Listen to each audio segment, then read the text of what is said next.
Alrighty, guys, welcome to my first podcast. Um, so this is the pilot or episode 1 of Life of Fynn podcast.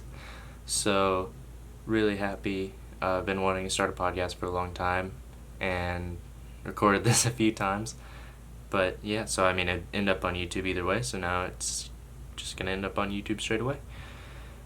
It's gonna be shorter. They're gonna be like probably 15-minute podcast or less, 10-minute at the least. So yeah, I put out some questions on my Instagram last night.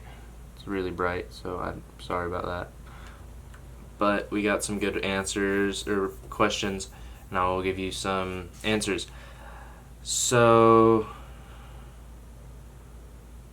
first question is from Taryn J7, and she has asked, how did you start wakeboarding? And another question was also, how did you start snowboarding, or how I got into it? So I'll just answer this really quick.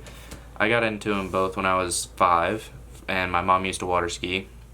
Learned how to wakeboard at OWC after I water skied for a few years.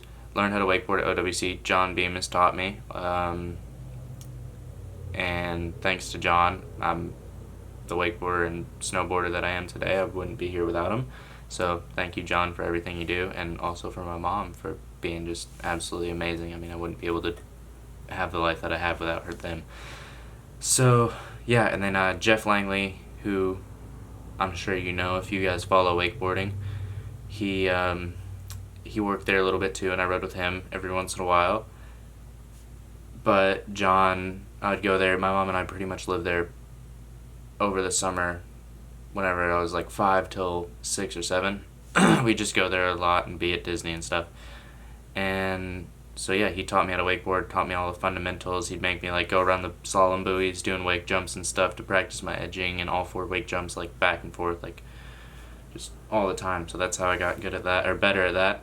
I learned all the fundamentals. And like, to answer another question, which was how do I not have fear, it's just you gotta learn fundamentals. Like you want to be able to build up. You don't want to skip steps. So never skip steps learning, even in any sport. Never go from a 360 to a 720. Like, it just build up. Do 50 360s and then do 50 540s and then just build up like that. It's slower, but it helps. So just like actually want to learn the basics and take the time, because I know you want to be like every other athlete and be like, oh, I can do a triple, I'm going to throw a triple. But it's not safe at all. You want to be able to do doubles consistently and dropping out of them, and then you can be like, yeah, now it's time to do a triple. But anyways, so yeah, I learned how to do snowboarding and wakeboarding, obviously different seasons.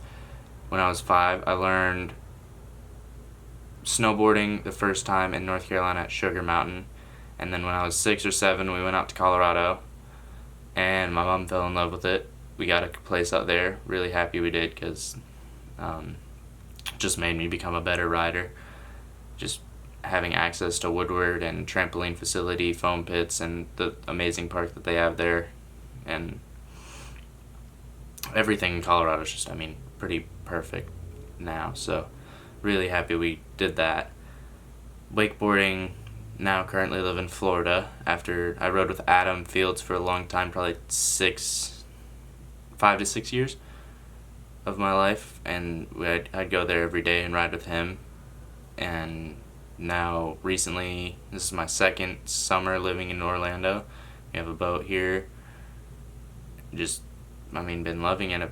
Every day I grow deeper in love with the sports that I do, so really grateful that I have this life. And I think I kind of just knocked out 3 questions with one, but yeah, also I started both of them when I was 5, live here now, and been doing them every day. I literally do them every day. I ride with BK Pro all winter, and then I ride with John all summer, and Tony Iacone, and just other wakeboarders that I know, so getting to ride with them. So that was how I got into snowboarding. And then Gabriel asked how do you get confidence building to do bigger stuff. Missy Gabriel. Some other topics I wanted to talk about. I'm just going to kind of bust through these because I made one and it was like 22 minutes long, and YouTube has a 15-minute limit until you get like over 1,000 subscribers or something. Pretty random, and it really sucks. So subscribe and make sure you get me to 1,000 so we can get more longer podcasts going. Carlos Ruiz, who is a homie. I really want to get the tube fixed so we can go ride and film. Best places to ride at. That was his first question he asked that for. But the best places I have ridden for cable, I really, really love West Rock. So shout out to them. They're like I think they might be my ultimate favorite cable. I love all cable parks, but they just have such a creative snowboard flowy type park to them. So they change their features up a lot, and it's really cool because there's so many different lines that you can do, and I really love that. Just being a snowboarder as well, I just like being able to find different lines and kind of get creative with wakeboarding. So it's really cool being able to see parks and go to parks like that. Also, a park that I haven't been to but I know a lot about it and I really want to go there one day is Liquid Leisure in London. That park looks absolutely awesome. That's like a double-sized West Rock. It is insane. That park looks awesome. Also, I really love Nona, Lake Nona. They just changed all their features there. That park now is really, really fun. It was really good for air tricks before, but they didn't have as much features as they needed for the size that the cable is. But now they split them up and got some more features, and that cable's really fun. So Lake Nona is awesome. Elite Cable Park. I can't tell you exactly where it is because it's kind of in the middle of nowhere. It's like an hour from Winter Park, where I live. And it's a really cool cable park. I like that. It's definitely, the features are a little bit mellower than OWC, but it's really fun to be able to work on it. So OWC is either really hardcore or really, really easy. So I feel like Elite's kind of in the middle of it, and it's just really fun to ride. Another question Carlos asked was biggest wake I've ever been on. Okay, so I used to ride for Ronix when I was 7 or 8, and I remember doing a photo shoot. I don't remember where it was. I thought it was Lake Ronix, but it was their other lake that they have. It's really, really blue and clear. But I rode behind this orange Nautique G23, or it might have been a 21, and that wake was probably double the size of me. I mean, I also was 6, so I mean, yeah, it's gonna be way bigger, but it was probably one of the biggest wakes, if not that. I'm just talking about height. My boat I have pretty loaded, so it's not as tall, but I have it weighted exactly as Tony does, and it's not as tall, but it puts me up exactly the same as his does. Tony's wake's really tall, and I love his boat, so that's fun. Elliot Digny's is also really good. That one was pretty beefy, but it's just cool. Each wake is different, but every pro rider that I've been with, or I mean, most people that I ride with, they always have really, really good wakes. They're just different. So none of them are necessarily bad. They're just kind of different. Some of them are taller than the others, but they all usually will give you pretty similar pop. So I really like that. Megan Ethel's wake actually is really, really tall. That might be taller than Tony's wake. It was a little intimidating, but it was fun to ride on. I haven't ridden with her in a minute, but yeah, her wake was good. Search for some other questions. Another question from Tate Cowan. He said, talk about yourself. So if you guys, I would assume if you know who I am, you know about me. But if you aren't and you're just seeing this for the first time, I am 15 years old. My name is Fynn. I wakeboard and snowboard. I own 3 English bulldogs along with a bunch of other animals because my mom's a vet. But I've been wakeboarding and snowboarding for 11 years now. I think it's 11 years, maybe 12, I don't know. Long time, since I was 5 and I'm 15, so 10 years. But yeah, I mean, I love to do it, and that's what I really want to make a career out of one day. So I just work hard and hopefully can start making a career and go to the Olympics. That's my biggest goal of trying to go to the Olympics for snowboarding. So hopefully wakeboarding too if they have it. I know they've been pushing wakeboarding or cable wakeboarding, trying to get that into the Olympics again. I think it got turned down or something, but they're trying to push it back into the Olympics. So, I mean, hopefully that gets in. Fingers crossed. That'd be awesome. And, I mean, if cable wakeboarding gets in, I would assume boat will probably get in too, but maybe not. Either way, I do both, so it's cool.